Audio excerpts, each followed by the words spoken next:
Uhay mga kapanalig! Time check, it's 6:12 PM and nandito po tayo ngayon sa Malolos Cathedral kung saan gaganapin, and dumilim ako, ang prosesyon ng Las Coronadas this year, December 4, 2024.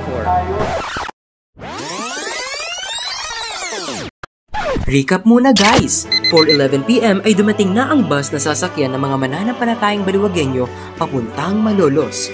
Brought to us by Baliwag City Local Government Bus and Golden Bee. Time check, 4:11 PM at dito na ang bus. 4:15 PM ay sumakay na kami ng bus.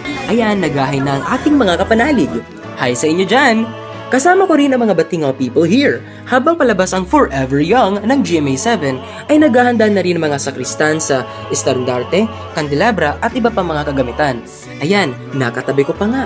And by 6 PM, yan na, nakababa na sa Malolos Cathedral. Yes. JD, si Kielo.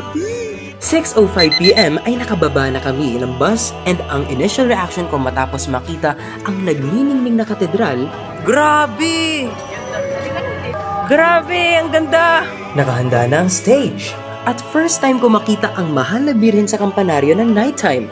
Iba pala yung feeling. Siya ay isang inang nagsisilbing liwanag sa kanyang mga anak na nasasadlak sa dilim. By 6:45 PM, nagpicture-picture muna kami ng mga imahe habang di pa nagsisimula ang prosesyon. Kaso, biglang lumakad ang prosesyon kaya nagmadali na kaming bumalik ulit sa katedral. Matapos namin tumakbo, ang nasimulan kong number ay number 2 dahil iyon ang naabutan ko. Pero don't you worry, na-i-video ko rin naman yung number 1 which is yung Divina Gracia. Tampok sa prosesyon ang mga imahe ng Birheng Maria na ginawaran ng Koronasyong Pontifical at Episkopal sa Diocese ng Malolos, kasama ang Madre de la Divina Gracia de Marilao, La Purísima Concepción de Baliwag, ang mapaghimalang Birhen sa Patio.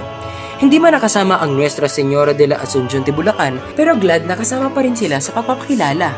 Nuestra Señora de la Asunción de Bulacan, ipanalangin mo kami.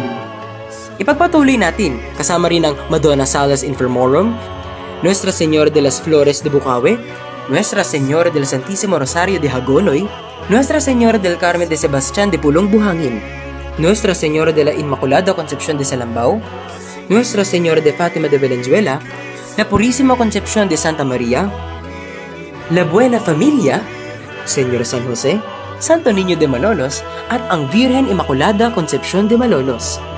Hindi mawawala ang nagpapamigay ng mga estampita, mga maningning na paputok sa kalangitan, gayon rin ang mga mananayo na bigay sa pagsasayaw. Iba ang energy!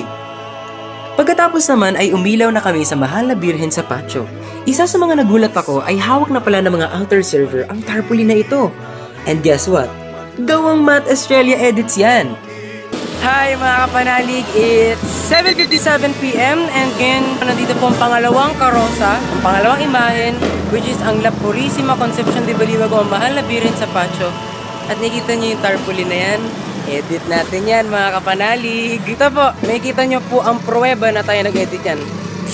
Powered by PowerPoint. Bago matapos ang prosesyon ay may mga nakasalubong akong mga kapanalig na updated sa mga vids at postings natin. Hi mga kapanalig! Hello! Tutuwa po ako makita at makilala kayo mga kapanalig. Shoutout sa'yo, Terrence! This December, ito na ang pangalawang Marian Procession na nakasama ko. First time ko masaksihan ang Las Coronadas. Kahit noong umuwi ako sa bahay, ibang pakiramdam. Parang di naman ako napagod. Buhay na buhay pa nga ako eh. Given na yung nakasama mo ay good friends, nag-share pa sa akin si Nerds ng mga estampita, pero nakatutuwa yung pakiramdam na alam mo may inang nagmamahal sa'yo. Yes, lahat tayo may ina dito sa lupa. Pero may ina tayo sa langit na kahit saan tayo magpunta, binabantayan tayo at ang tanging hangad ay mapalapit tayo sa kanyang anak na si Jesus. Update 8:57 PM, nakapasok na ang unang imahen, Birhen ng Divina Gracia.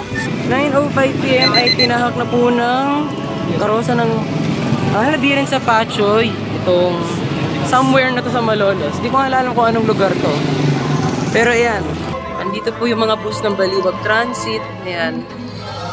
Tapos nandito naman po yung bus na sinakyan namin, yung mayroong nakasulat na Baliwag City. At At dito po nagtatapos ang Las Granadas Procession. Hanggang sa muli, ako po si Matt at ito ang Matt Ventures. Kita-kits mga kapanalig!